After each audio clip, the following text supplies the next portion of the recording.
Audio.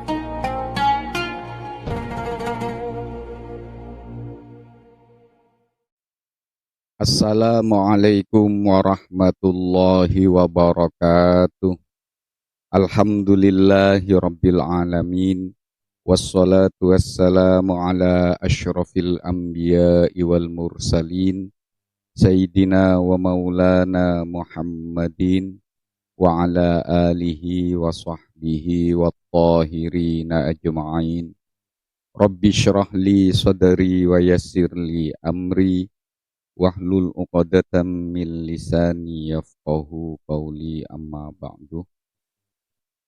Para alim, para ustadz yang kami taati, selamat datang, selamat bergabung, dan selamat berjumpa kembali di channel YouTube Zawiyah At-Ta'limiyah dalam acara Sinau Bareng yang pada kesempatan kali ini kita akan mengkaji kitab Fathul Qorib bab wudu. Yang alhamdulillah pada kesempatan kali ini kita sampai pada penjelasan rukun wudu yang ke-6. Seperti biasa sebelum kita mulai, mari kita bersama-sama menghadiahkan Al-Fatihah kepada baginda Nabi Muhammad sallallahu alaihi wasallam wa ala alihi wa ashabihi wa dzurriyyatihi wa ahli baitihi wa azwajatihi wa ila jami'il malaikatil muqarrabin salawatullah salamuhu alaihi wa alaihim ajma'in wa ila jami'il aimmatil mujtahidin wa muqallidihim fid din wal ulama'il amilin wal mukhlasin wal musannifin wal muhaddithin wal qurra'i wal mufassirin wasadati sufiyati wal muhaqqiqin wa uliya'il kauni ajma'in wa maulana awalus sufin sayyidina Wais al-Qarani wa maulana al-imamil a'zam Muhammad bin Idris Asy-Syafi'i wal imam Abi Hanifah wal imam Malik bin Anas wal imam Ahmad bin Hanbal wa hujjatil Islam al-imam Abil Hamid Muhammad bin Muhammad al-Ghazali wa sultanil awliya'i Syekh Abdul Qadir al-Jilani qaddasa sirra wa nawwara dharihah wa ila jamil awliyati sabil masyhur wal lisanga wa muallifi hadzal kitab Syekh Abil Qasim Al-Ghazi wa Syekh Abi Syuja wa Syekh Al-Bajuri wa jamil masyayikhina wa muallimina wa ustadina wa abati-abatina wa jaddati-jaddatina wa ummahati-ummahatina khusus wa jamil muslimina wal muslimat wal mu'minina wal mu'minat al ahya'i minhum wal amwat sya'ulillahi lana wa lahumul fatihah. A'udzu billahi minasyaitonir rajim. Bismillahirrahmanirrahim. Alhamdulillahi rabbil alamin arrahmanir rahim maliki yaumiddin iyyaka na'budu wa iyyaka nasta'in ihdinas siratal mustaqim siratal ladzina an'amta 'alaihim ghairil maghdubi 'alaihim waladdallin. Bismillahirrahmanirrahim. Qala al-musannif wasyarih wal muhassi rahimahumullahu ta'ala wa nafa'ana bihim wa ulumihim fid dharain rabbi yassir wa'in. Wasadisu at-tartibu fil wudu'i ala ma ay 'alal wajhi alladhi dzakarnahu fi addil furudi. Falau nasiya at-tartibah lam yakfi. Wasadisu, dan rukun wudu yang keenam adalah at-tartibu, tartib fil wudu'i, di dalam melaksanakan wudu, di dalam melakukan aktivitas wudu. Tartib alama, mengikuti sesuatu, ai alal wajhi, artinya mengikuti cara alladzi dzakarnahu, yang mana cara itu telah kami sebutkan fi addil furudi, di dalam menjelaskan bilangan-bilangan rukun-rukun wudu. Sehingga falau nasya, jika orang yang berwudu lupa at-tartibah untuk melakukan tartib, maka lam yakfi, maka tidak memadai, tidak mencukupi perbuatannya tersebut atau wudunya. Rukun wudu yang keenam atau kewajiban keenam yang harus dilakukan ketika melakukan wudu, yaitu tartib. Tartib itu apa? Tartib itu adalah wat'u kulli syai'in fi martabatihi. Artinya meletakkan segala sesuatu atau melakukan sesuatu di dalam urutannya, sesuai urutan-urutannya. Jadi tartib adalah melakukan sesuatu sesuai urutan-urutannya. Hal ini didasari dari kebiasaan Nabi Shallallahu Alaihi Wasallam, karena baginda Nabi Shallallahu Alaihi Wasallam tidak pernah berwudu kecuali dilakukan secara tartib, dan juga dilandasi dengan sabda Nabi ketika menjawab pertanyaan para sahabat manakala baginda Nabi berhaji wada. Jadi ketika berhaji wada, para sahabat bertanya kepada baginda Nabi, apakah kami memulai dari Bukit Safa, Bukit Sofa, atau Bukit Marwah? Kemudian baginda Nabi Muhammad Sallallahu Alaihi Wasallam menjawab, mulailah dengan apa yang telah Allah mulai atau menyebutnya. Dimulai dengan bagaimana apa yang disebut oleh Allah, itulah yang menjadi permulaan yang akan kita lakukan. Nah, karena ada dua landasan atau sandaran hukum melalui sabda Nabi dan perilaku Nabi, maka di dalam melakukan wudu, rukun yang keenam, kewajiban yang keenam yaitu tartib. Tartib itu melakukan perbuatan wudu sesuai dengan urutan-urutannya. Contohnya, misalnya saya berwudu setelah membasuh wajah, maka setelah membasuh wajah baru membasuh tangan. Artinya kalau misalnya saya membasuh tangan dahulu, kemudian membasuh wajah, maka hal ini tidak tartib. Jika tidak tartib, maka ada rukun yang tidak ada yang terpenuhi. Satu rukun tidak terpenuhi, maka ibadah itu menjadi tidak sah. Semua anggota wudhu ini harus dilakukan secara tartib. Tidak boleh tidak tartib, kecuali dalam hal niat. Karena di dalam niat, yang bernama niat, yang disebut niat itu kan niat di dalam hati disertai dengan melakukan, disertakan dengan perbuatan, di awal perbuatan.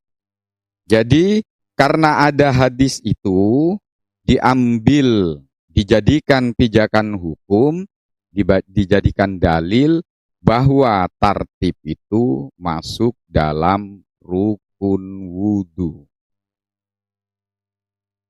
Sehingga misalnya orang lupa tidak melakukan tartib, maka wudunya tidak sah. Wudunya tidak sah, artinya harus diulang. Kecuali misalnya dalam mandi jenabah. Kalau dalam mandi jenabah itu tidak diwajibkan, tidak diharuskan untuk tartib. Jadi kalau orang habis misalnya mempunyai hadas besar, ketika selesai mandi wajib, maka dia menjadi suci. Hadas besarnya dan juga hadas kecilnya menjadi hilang. Karena hadas besar itu mencakup kepada hadas yang kecil. Sekarang jika lupa orang tidak melakukan tartib, maka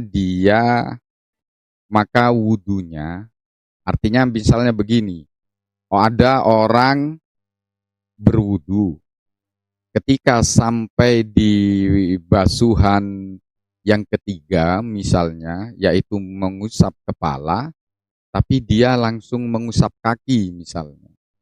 Nah, usapan kakinya itu tidak memadai, tidak mencukupi. Maka dia harus mengulang dari tangan baru ke kepala. Itu yang disebut di sini lam yakfi, tidak mencukupi, itu tidak mencukupi basuhannya.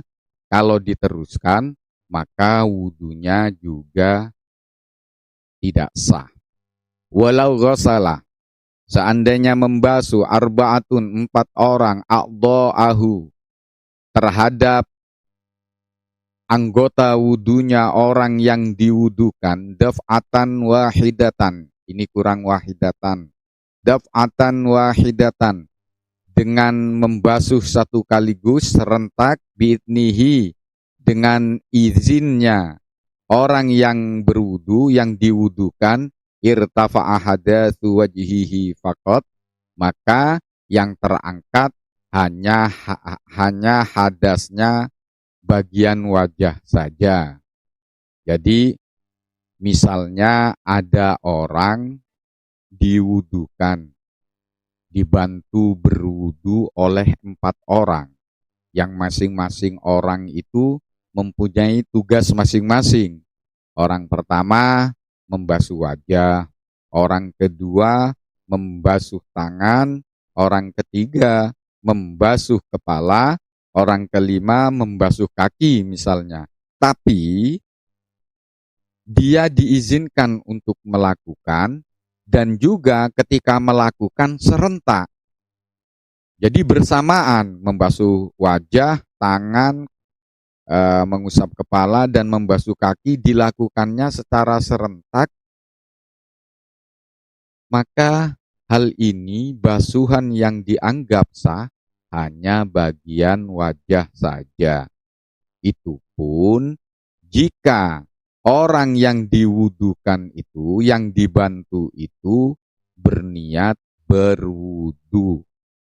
Jadi menurut pendapat yang muktamad, sahnya basuhan yang dibantu oleh orang lain itu bukan terletak kepada izinnya, diizinkannya, bukan itu, tapi terletak kepada niatnya.